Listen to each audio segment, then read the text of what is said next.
Sa ulog sa Sibuk Simbahan ang paghandom sa mga santos nga mga anghel nga magbalantay.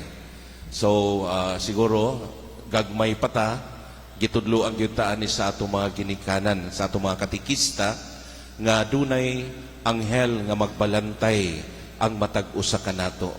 Ngangay nga kita kanunay magtawag kanila magampo, no?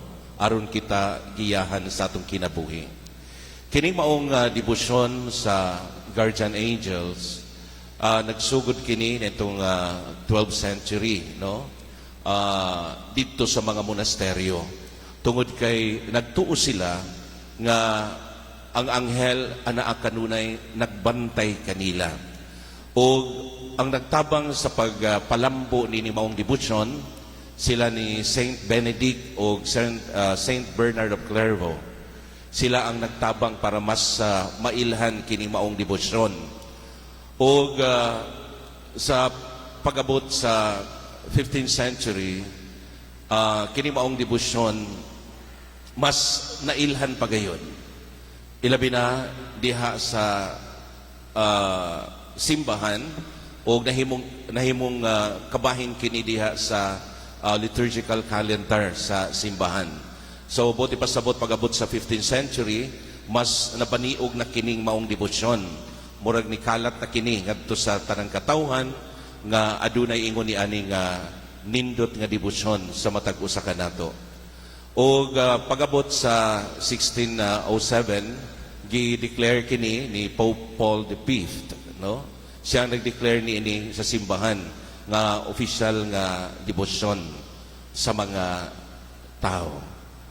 O mga igsuon, matod pa, angels had been entrusted in guarding human race and especially to accompany human being and to protect them from danger. So mao kini ang giyon nga statement, no? So ang mga mag-anghel mabalantay gitahasan gyud sila, no? Gitahasan sila sa pagbantay gayon sa matag tao. So mao kini. Now doon ay tulo ka mga importanteng pamalandungan nato. Una, hinumduman nato nga ang Dios mao ay nag-assign niini sa matag usa kanato. Ug ang iyang paghatag nining mga anghel nga magbalantay sa matag usa kanato, iyang pagpadayag sa iyang gugma o pag-amuma sa matag usa kanato. So dili siya gusto nga kita naglakaw lang nga walay direksyon sa kinabuhi. Gusto niya kabahin sa iyang pagpangga o pagmahal kanato, sa iyang pagigugma kanato, nga kita hatagan og anghel, assignan og anghel nga matud pa magdala kanato kanunay sa matarong nga kinabuhi. Ikaduha, ang anghel nga magbalantay matud pa naggiya og nagprotekta kanato. So sa matag adlaw sa atong kinabuhi daghang tang mga buluhaton. O giingon nga usahay kining atong mga buluhaton magdala kanato bisan asa-asa nga mga dalan. Apan ang Dios nagpahinumdom kanato nga ang angtong anghel mo'y maggiya gayud kanato subay sa dalan nga iyang gihatag kanato. Og labaw sa tanan magprotekta kanato sa tanan nga mga katalagman o kadautan nga pwede natong masinati sa atong kinabuhi. Ikatulo mga igsuon, our cooperation. We have to cooperate with our guardian angels. Nga sa unsa nga paagi, siguro isip tao o nasayod kita nga doon na kita'y mga anghel, ato usab silang tawagon kanunay. Mabito na nga mahinumdum ko sa gamay pa ko, gitudloan ko sa akong ginikanan nga pagmata sa buntag walay laing litukon, no? Muingon nga anghel nga magbalantay bantayi ako kanunay. So siguro kini part of our cooperation with the love of God, with the presence of our guardian angels, no?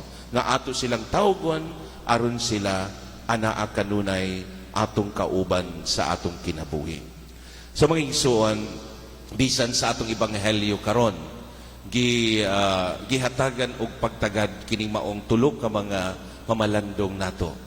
O gani si ang Ginoo nagsulti kanato nga dili gyud nato himuon ang pagtamay bisan sa ubos ni ining iyang mga anak. Kay nganuman tungod kay nga ilang mga anghel atua kanunay atubangan sa amahan. Buti pasabot walay malilong, walay matago, walay walay mga dautan nga mahitabo kanato tungod kay anaa kanunay ang atong mga anghel atubangan sa atong amahan. Atong iampo ang matagusa kanato nga unta kitang tanan protektahan ug igiya kanunay sa atong mga anghel nga magbalantay. Amen.